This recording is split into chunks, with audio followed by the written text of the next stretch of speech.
Assalamualaikum warahmatullahi wabarakatuh. Perkenalkan, nama saya Iza Fitrani Fadri dengan NIM 250603110094. Jadi di sini saya akan membacakan Asmaul Husna. Bismillahirrahmanirrahim. Ar-Rahman, Ar-Rahim, Al-Malik, Al-Qudus, As-Salam, Al-Mu'min, Al-Muhaimin, Al-Aziz, Al-Jabbar, Al-Mutakabbir, Al-Khaliq, Al-Bari, Al-Musawwir, Al-Ghaffar, Al-Qahhar, Al-Wahhab, Ar-Razzaq, Al-Fattah, Al-Alim, Al-Qabidu, Al-Basit, Al-Hafid, Ar-Rafi, Al-Mu'izzu, Al-Muzillu, As-Sami, Al-Basir, Al-Hakamu, Al-Adlu, Al-Latif, Al-Khabir, Al-Halim, Al-Azim, Al-Ghafur, Asyakur, Al-Aliyu, Al-Kabir, Al-Hafid, Al-Mukid, Al-Hasibu, Al-Jalil, Al-Karim, Ar-Raqib, Al-Mujib, Al-Wasi, Al-Hakim, Al-Wadud, Al-Mujid, Al-Ba'isu, Al-Syahid, Al-Haq, Al-Wakil, Al-Qawiyul Matin, Al-Waliyul Hamid, Al-Muhsi, Al-Mubdi'ul, Al-Mu'id, Al-Muhyi, Al-Mumitu, Al-Hayyu, Al-Qayyum, Al-Wajidu, Al-Majidu, Al-Wahidu, Al-Ahadu, Al-Samadu, Al-Qadiru, Al-Muqtadiru, Al-Muqaddimu, Al-Muakhiru, Al-Awwalu, Al-Akhiru, Az-Zahiru, Al-Batinu, Al-Wali, Al-Muta'ali, Al-Barru, At-Tawwabu, Al-Muntakimu, Al-Afuwu, Ar-Ra'ufu, Malikul Malik, Zul Jalali wal Ikram, Al-Muqsitu, Al-Jami'u, Al-Ghaniyu, Al-Mughni, Al-Mani, Ad-Daru, An-Nafi'u, An-Nuru, Al-Hadi, Al-Badi'u, Al-Baki, Al-Warithu, Ar-Rasyid, As-Subur. Nah, jadi di sini saya kebagian menjelaskan pada bagian Asmaul Husna Al-Mu'izz.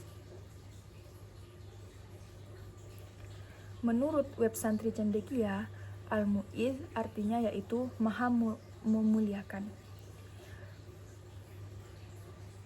Ketika Allah sudah menghinakan seseorang, maka tidak akan ada daya dan upaya apapun yang dapat membuat orang tersebut menjadi mulia.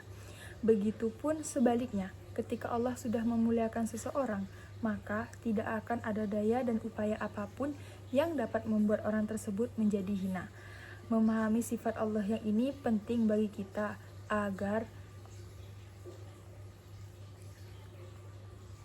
kita tidak salah dalam menyandarkan dan mengharapkan kemuliaan dalam hidup ini.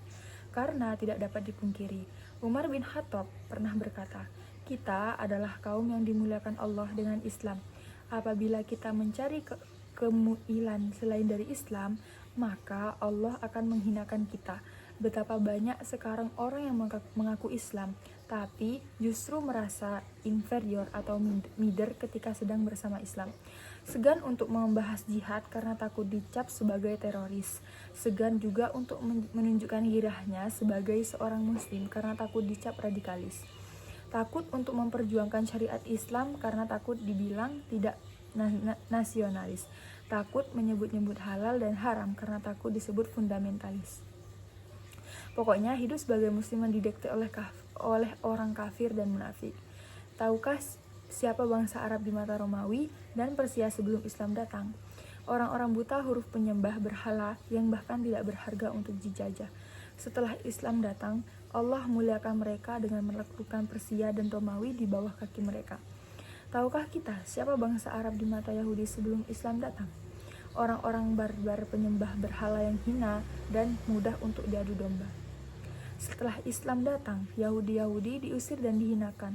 Tahukah Indonesia bisa bertahan berjuang hampir 4 abad melawan penjajah yang datang silih berganti?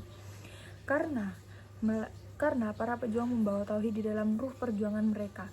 Semua fakta ini harusnya menjadi pelajaran bagi kita semua, agar tidak perlu ragu dan bernyali-nyali ketika memang kita hidup bersama Islam dan berjuang untuk Islam. Terkadang juga kita menyandarkan kemuliaan pada predikat dan jabatan-jabatan keduniaan kita. Salman Al-Farisi, salah satu sahabat mulia dari Rasulullah SAW, pekerjaannya hanya membuat anyaman, di mana anyaman itu akan beliau jual dengan harga 3 dirham. 1 dirham untuk beliau belikan bahan baku anyamannya, 1 dirham beliau gunakan untuk menafkahi diri dan keluarganya. 1 dirham beliau gunakan untuk berinfak. Secara klasifikasi, tentu beliau masuk golongan orang yang sangat miskin. Namun, tahukah kita Beliau merupakan seorang gubernur dan Allah muliakan namanya di tengah-tengah sejarah kejayaan Islam. Tahukah kita, Imam Abu Hanifah, imam dari salah satu mazhab terbesar di dunia, mazhab Hanafi, pekerjaannya hanyalah menjual kain.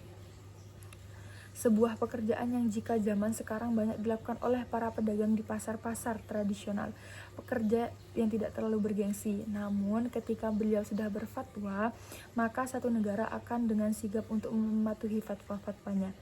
Pengaruh penjual kain yang satu ini sudah bisa mengalahkan pengaruh seorang presiden.